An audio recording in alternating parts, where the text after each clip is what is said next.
कहते हैं कि कानून के हाथ बहुत लंबे होते हैं और अपराधी कितना भी शातिर क्यों न हो, वह पुलिस के हत्थे कभी न कभी चढ़ ही जाता है। लेकिन कुछ अपराधी ऐसे भी हुए हैं जो कभी कानून के शिकंजे में नहीं फंसे और आज भी वह एक रहस्य ही बने हुए हैं।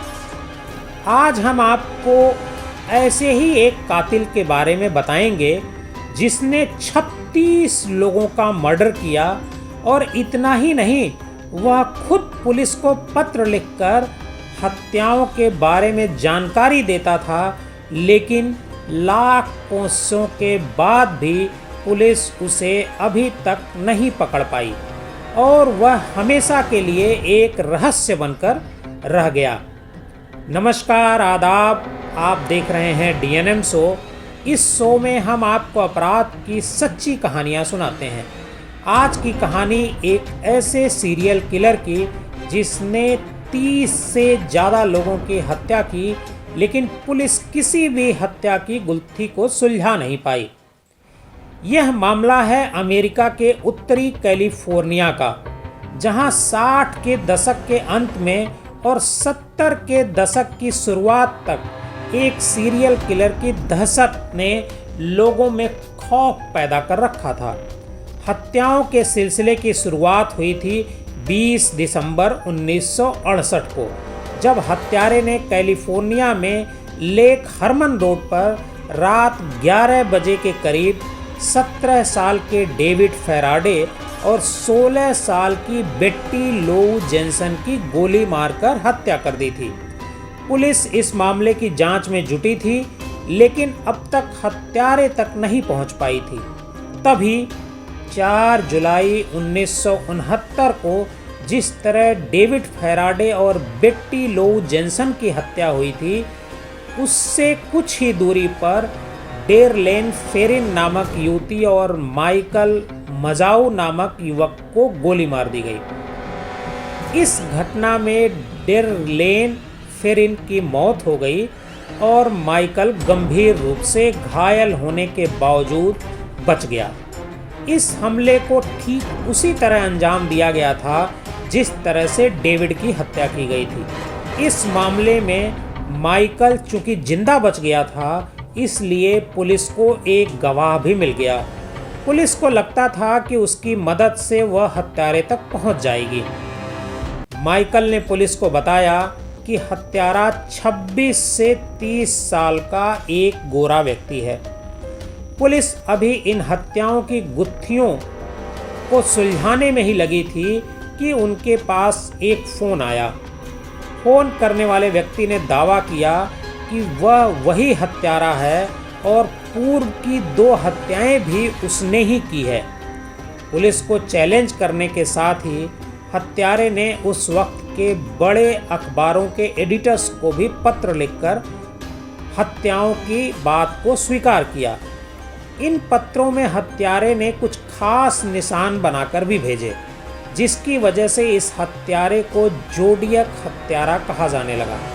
हैरानी की बात यह है कि हत्यारे ने अखबार वालों को कहा कि वह उसके पत्रों में लिखे निशानों को अपने अखबारों में छापें। अगर उसकी मांग नहीं मानी गई तो वह और लोगों की हत्या करेगा, जिसके बाद उसके कोड निशान पेपर में छापे जाने लगे। 8 अगस्त 1969 को हत्यारे के कोड की भाषा को डिकोड करने में पुलिस को सफलता मिली। डिकोड करने पर जो मैसेज सामने आया, उसके अनुसार उसे हत्याएं करने में मज़ा आता है। हत्यारे ने लिखा था कि इंसान सबसे खतरनाक जानवर है।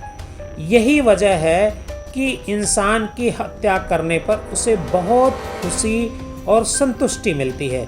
हालांकि इस मैसेज में भी हत्यारे ने अपनी पहचान नहीं बताई थी, जिसके चलते हत्यारा अभी भी पुलिस के लिए एक रहस्य ही बना हुआ था। इसी बीच 27 सितंबर 1969 को एक बार फिर से कैलिफोर्निया में एक 22 साल की युवती सिसिलिया शेपर्ड और 20 साल के युवक ब्रायन हार्टनेल को हत्यारे ने अपना शिकार बना लिया, जिसमें सिसिलिया की मौत हो गई और ब्रायन चाकू के 6 वार खाकर भी बच गया था। हत्याओं का सिलसिला अभी थमा नहीं था और कुछ दिन बाद ही एक कैब ड्राइवर की हत्या फिर हो गई।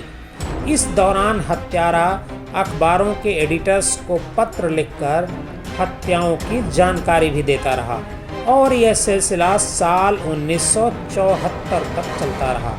हत्यारे ने अपने पत्रों में दावा किया कि उसने 5 नहीं बल्कि 37 हत्याएं की हैं। हत्यारे ने खत में अपना नाम भी कोड में लिखा। इसके बाद पुलिस ने एक स्पेशल टास्क फोर्स बनाया और इस फोर्स ने इस हत्यारे को पकड़ने के लिए जाल बिछाया, लेकिन पुलिस को सफलता नहीं मिली। इतनी हत्याओं और सालों की जांच के बाद भी पुलिस के हाथ खाली ही रहे। साल 2002 में पुलिस ने हत्यारे द्वारा भेजे गए खतों से उसका डीएनए सैंपल निकालने में सफलता हासिल की। द जोडियक किलर होने की सुई 3 लोगों की तरफ घूमी, जिनमें एक हैं अर्ल बेन बेस्ट जूनियर का हुलिया हत्यारे से काफ़ी मिलता जुलता था। खास बात यह है कि अर्ल बेन बेस्ट के बेटे गैरी स्टीवर्ट ने ही यह दावा किया था कि उसके पिता ही वह सीरियल किलर हैं। हत्यारे ने जो कोड भेजा था, अर्ल नाम भी इस कोड से मेल खाता था। गैरी ने इसे लेकर किताब भी लिखी है। हालांकि अर्ल का डीएनए पत्र पर पाए गए डीएनए से मेल नहीं हुआ। इसके बाद दूसरा शख्स है आर्थर ले एलन। दरअसल जिन अखबारों को हत्यारे ने खत भेजे थे उनमें सैन फ्रांसिस्को कार्नियल भी था। उसी अखबार में कार्टूनिस्ट रॉबर्ट प्रेस्मिथ ने अपने स्तर पर इस केस को ठीक से कवर किया था और उन्होंने दावा किया कि आर्थर ले एलन ही यह खूंखार किलर था। रॉबर्ट ग्रेस्मिथ ने एक किताब भी इस पर लिखी, जिस पर हॉलीवुड में फिल्म भी बन चुकी है। हालांकि हुलिया मिलने के बावजूद हत्यारे के डीएनए से एलन का डीएनए मैच नहीं कर पाया। हत्यारे ने 1971 से 1974 के बीच कोई खत नहीं लिखा।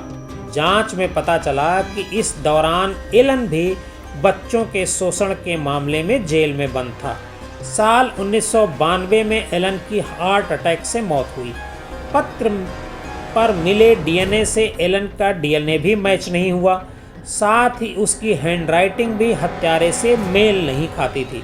रिटायर्ड पुलिस अधिकारी हार्वी हाइंस ने दावा किया कि लॉरेंस केन ही वह सीरियल किलर हो सकता है। लॉरेंस केन उसी इलाके में रहता था जहां ये हत्याएं हो रही थी। साथ ही 22 मार्च 1970 की एक घटना है। उस रात एक महिला हत्यारे के चंगुल से बचकर भागने में सफल रही थी। तब उसे लॉरेंस की तस्वीर दिखाई गई थी। उस समय उसने भी लॉरेंस को ही पहचाना था। हैरानी की बात यह है कि लॉरेंस का डीएनए भी पत्र पर मिले डीएनए से मैच नहीं हुआ। यही वजह है कि हत्या की गुत्थी सुलझ नहीं पाई।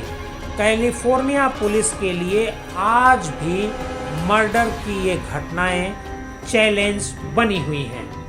आपको हमारी ये कहानी कैसी लगी हमें कमेंट बॉक्स में जाकर ज़रूर बताइएगा। अगर आपको हमारा ये प्रोग्राम पसंद आता है तो हमारे इस चैनल को लाइक कीजिए, सब्सक्राइब कीजिए और ज़्यादा से ज़्यादा लोगों को शेयर कीजिए।